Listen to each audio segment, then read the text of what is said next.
Comment définir l'identité d'un quartier? D'abord, c'est une histoire de dimension, la longueur des rues, la largeur des trottoirs et la hauteur des bâtiments. Et puis très vite, on s'intéresse au rez-de-chaussée des immeubles. Où il y a une concentration de personnes qui restent à la même place toute la journée.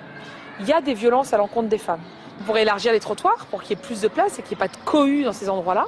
On pourrait aussi mettre de l'éclairage pour faire en sorte que quand on circule dans la rue, il n'y ait pas de coins sombres. Yo la famille, c'est nouvelle vidéo mon gars, comme vous l'avez demandé, les interviews. Je sais que vous aimez ça, les micro-trottoirs. Ils aiment les micro-trottoirs. Et puis là aujourd'hui, la question elle est super simple. Et comme d'habitude, c'est pas original mon gars. Et puis on s'en va les La question du jour, on va aller voir les femmes et on va leur demander est-ce qu'un gros c'est important. On va demander à madame. Nique ta mère.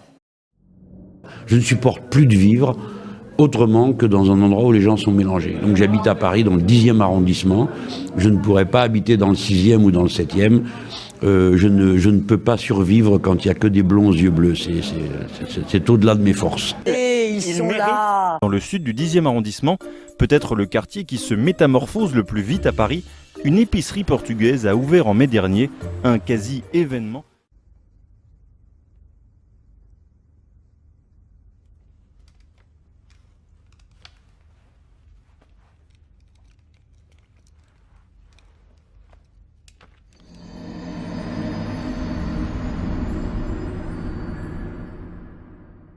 Ouais, il est un peu ronchon parfois.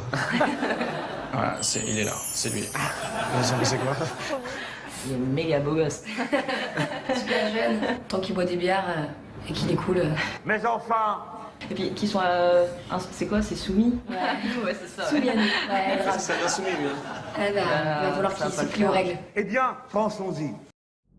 Un acronyme où le I comme intégrité, S comme solidarité, L comme liberté, A comme authenticité, M comme moralité.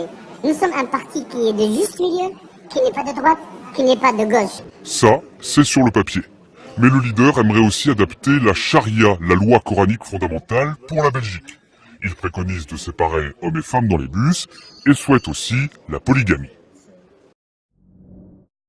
Honnêtement, moi je trouve que ce livre est absolument odieux. C'est un manifeste raciste, bourré de haine. Non, arrêtez. Si, non, Non, attendez. et j'ai pesé mes mots.